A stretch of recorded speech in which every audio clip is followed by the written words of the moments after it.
Hi-Fi, many galaxies away, and I am speaking to you now through telepathic means.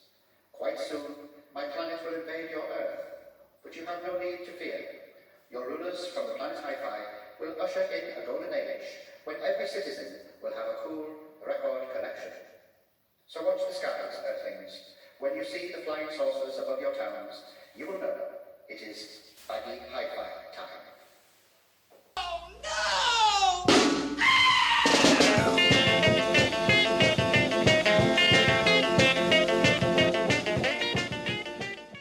Greetings, cats and kittens. Welcome once again to Baggy Hi-Fi, this YouTube channel devoted to record collecting and the vinyl community here in the UK.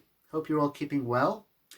Last video I did was my psych and folk finds, and this one is much more of a mixed bag. That's why I've titled it Pick and Mix, because these are the other records I've been buying over the last couple of months, mainly from the used vinyl shops that I've mentioned in other recent videos, which I've discovered who have quite a lot of well-priced stock from the 60s and 70s and 80s.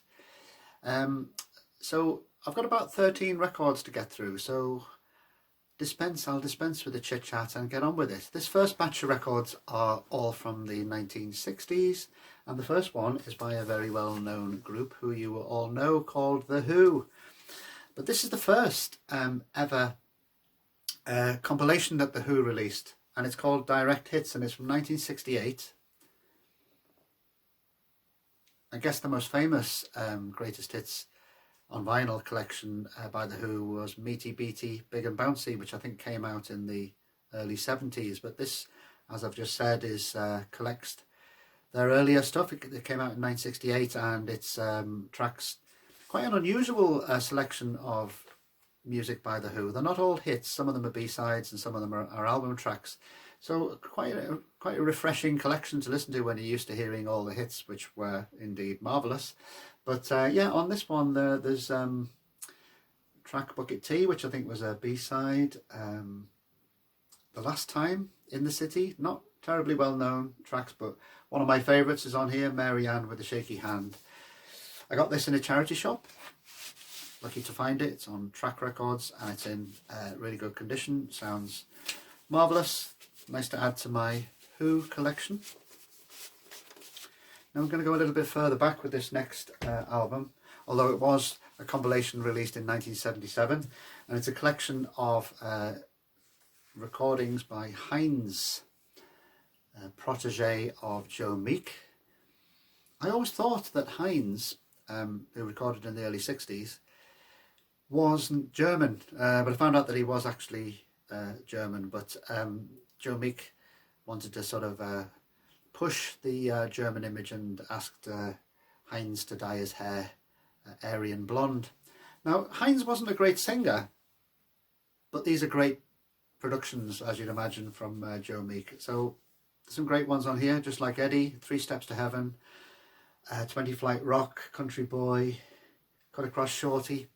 I do really like this pre-Beatles British rock and roll, especially if it is produced by Joe Meek. And this is was released in 1977 on the Decca label. I think it's a series, this Remembering series, and I think in the late 70s Decca were putting out compilations of the early 60s rock and roll material, and very strong it is too. So nice to add to my Joe Meek collection. That's Remembering Hines. The next one I was really pleased to find. It was in an antique shop that sells records, another regular haunt of mine recently, and it is by Them. So we're moving from London now to Belfast. Of course, Van Morrison's first band. This is in the World Of series, and there are some really good albums in this World Of series that Decca put out. Although they did, it's a real mixed bag of a series. It includes The Bachelors and Val Doonican and Jimmy Young, even brass bands, all the kinds of things you normally see in charity shops.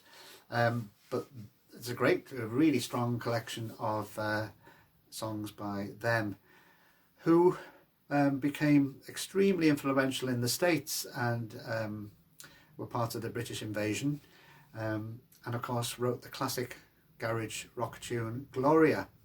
I would love to hear some recordings of them live, because apparently they this is going back to 1965, 66.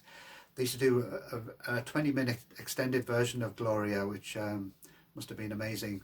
I'm no great fan of Van Morrison, I have to say. I mean, I like him in this snarling R&B garage mode. Classics on here like Here Comes the Night, Gloria, of course, Mystic Eyes, It's All Over Now, Baby Blue. Great versions, real snarling, impassioned tunes. This was released in 1970. Great compilation of a great garage band, them. Moving on to sort of more pop territory. Dave D, Dozy, Beaky, Mick and Titch. Greatest Hits. This is from a charity shop. This one came out in 1968 and just full of 1960s pop hooks. Dave D, Dozy, Beaky, Mick and Titch were not the Trogs, not quite as good, but they had a lot of really strong pop songs. Hold Tight, that's a real pounder. And Zabadak, The Legend of Xanadu. You could say that, stretching it a bit, that they incorporated elements of world music into their sound. There's quite a bit of flamenco and sort of Mexican touches. Very good. Put this on the other night and thoroughly enjoyed hearing all those familiar pop tunes from the 60s by this band led by Dave D. It's on the Philips label. Sounds pretty good.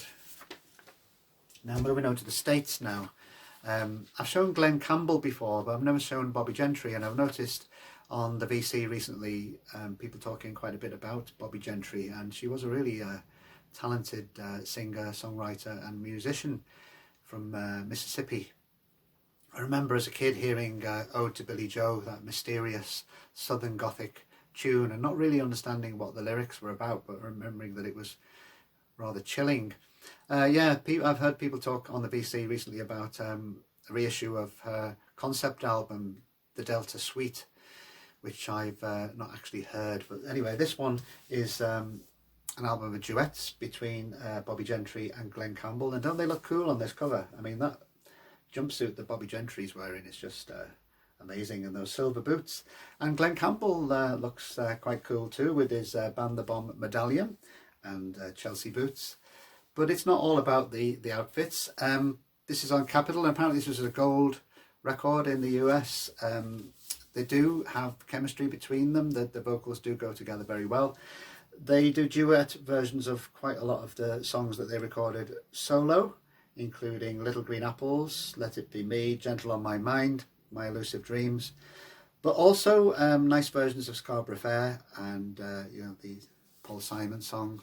So yeah, this does sound really good. It's nice in a sleeve from the time. It's on the Rainbow Capitol label, and it's in very good condition, so a nice addition to my Glenn Campbell collection. But I must get some albums by Bobbie Gentry. Now these last two, before I do a needle drop, were by bands, two groups that were massive in the 60s but not in the UK. They were huge in the States. And the first one is The Association. Came out from California. Sunshine pop harmony group with elements of sort of folk rock. Gorgeous harmonies. This is their second album, a follow-up to the first, which contains some hits. I don't think this one contained as many hits. The first one was recorded by Kurt Bircher, I can never pronounce his name, who was associated with the Beach Boys. So The Association were quite clean-cut band, as you can see by their sort of Ivy League outfits. But I've always been a fan of them for a long time. When I first got a compilation of their greatest hits on the Edsel label in the 80s. But on this one, there are some great tunes. Looking Glass, No Fair at All, Pandora's Golden Heebie-Jeebies. Great sunshine pop. If you have no idea what they sound like, think maybe the Mamas and the Poppers, sort of a male version of them or of that group, but produced by, it's on the Valiant label. I think later on they signed to Warner Brothers. And what is it about some 60s pressings? They just sound fantastic. This is, it is stereo, but on this nice dark red Valiant label. But you put it on and it's like some of the Monkees albums I had. It just sounds, has such presence and such loudness.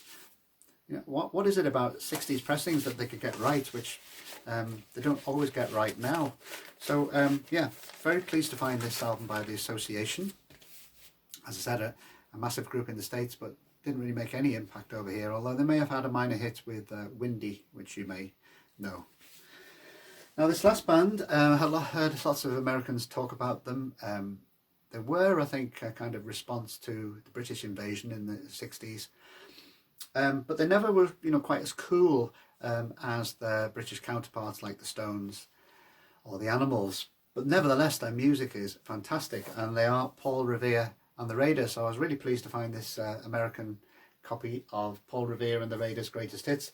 Their gimmick was to dress up in these sort of 19th century Confederate outfits. But when you listen to the music, it is really kind of very catchy garage pop rock with some psychedelic touches. Very, very strong collection of their greatest hits. It's said by some people that they were the first band to record Louie Louie. And there's a follow-up or an answer song on here called Louie Go Home. And Louie Louie is on here as well. I'm going to do a needle drop of this, but it might be blocked because, you know, it was a well-known hit, and it's Kicks, which is an absolute garage pop classic with lots of hooks on here. Very enjoyable. I would urge you, we British people aren't very familiar with Paul Revere and the Raiders, but I would definitely recommend you check them out. So I'm going to play Kicks now, and let's hope it doesn't get blocked.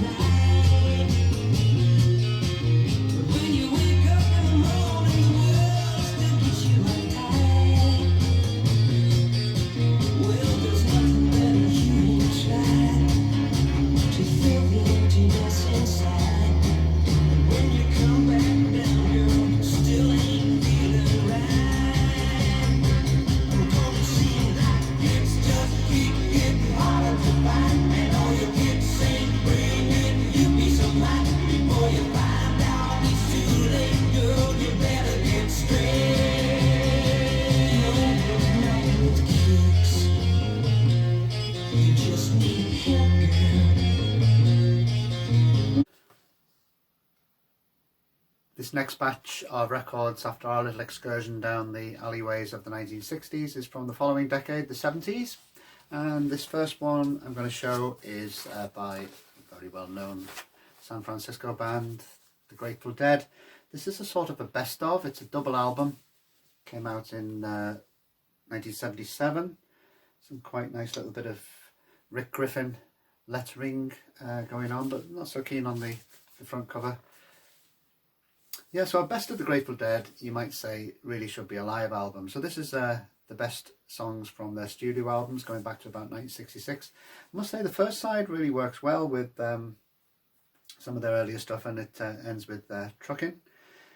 There's a abbreviated version of Dark Star, which actually works quite well. So, you know, you don't see that many Grateful Dead records in the wild, as they say, in used vinyl shops. So when I saw this one, I thought I better get it. It's on Warner Brothers. It's quite a nice copy. The cover's a little bit beaten up, but the vinyl is very good. So there we are. Grateful Dead best of double album. Now this next group, these next three records were lucky finds because they were so cheap. This next three records were from a batch of records I bought in a charity shop in Gosforth, which is a posh suburb of Newcastle upon Tyne. I had a feeling that the charity shops would be pretty good in Gosforth. And going into one of the charity shops, there was just a whole line of records that I decided I really wanted, and they were all £1, and they were obviously from the same person's collection because they had this little sticker with the number, which was easy to peel off. Quite a lot of classical stuff. I did buy a few classical records. They're all in immaculate condition anyway. This one, apart from the classical, he did have seem to have some tastes in 70s jazz or jazz rock. And this first one certainly fits into that category. It's by Weather Report. And this was £1. All these records were £1 in this Gosforth charity shop. And this is their 4th album, Weather Report, of course, fusion band, jazz rock, very well-known musicians, Wayne Shorter, Joseph Zawinul. I have to say I'm not really that keen on Weather Report. This might be sacrilege. I mean, I loved Miles Davis in his electric phase, later phase, and you know, a lot of this music really came out, and a lot of these musicians came out of either influenced by or were played with Miles Davis. It's kind of veers on the bland, even though the musicianship is amazing. So I might need to play this one a bit. Some of it sort of reminds me of the sort of breezy background music you used to get used on 80s travel programs. Again, that probably sounds like sacrilege to some of you, so nice to have it, especially for £1. So Weather Report, Mysterious Traveller. Now, while I'm not that keen on a lot of American 70s jazz rock fusion, give me some British 70s jazz rock fusion and I'm your man. You know, great fan of Soft Machine, Hatfield and the North, all the sort of Canterbury related stuff. I like that very much, always have done really. So I was rather excited to see in that same batch in this charity shop the first album by Isotope for £1. If you look this one up on Discogs, it goes for quite a lot of money. It's on the Gull label. This is their first album from 1974. Well-known member Gary Boyle, who actually went on to play in a later version of Soft Machine. For many people this is not really up their alley, but I really enjoyed it, and I was so pleased to get this in great condition and find it in a charity shop. So first album by the British jazz rock fusion band Isotope.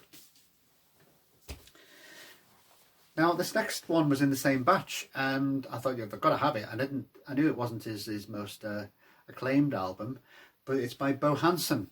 Bo Hansson, if you don't know, was a Swedish musician who had a big hit in his own country. First of all, I think this was recorded in 1969. He recorded an album of music inspired by Lord of the Rings. Anyway, that was picked up by the Charisma label in 1972, and that one I do recommend. It has a real dreamy quality. You don't need to focus on the Tolkien side of things really. Just take it as a sort of dreamy prog album with some nice Hammond organ on it. This one is a later one by Bo Hansson.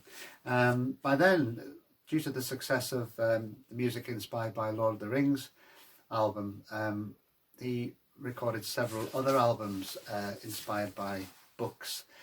And this one is music inspired by Watership Down. You remember that book by Richard Adams, which was all the rage in the late 70s about rabbits, and Art Garfunkel's Bright Eyes was from the soundtrack, I believe. Anyway, this is from 1977. Again, it's on Charisma. It's in fantastic condition. Again, I wouldn't really concentrate too much on the fact that it's inspired by Watership Down, because I don't think it really is, to be honest. Because if you look at the notes on the cover, the quotes from Keats and Pope and Crabbe and Shakespeare, there's a lot of influence here of British poets. Anyhow,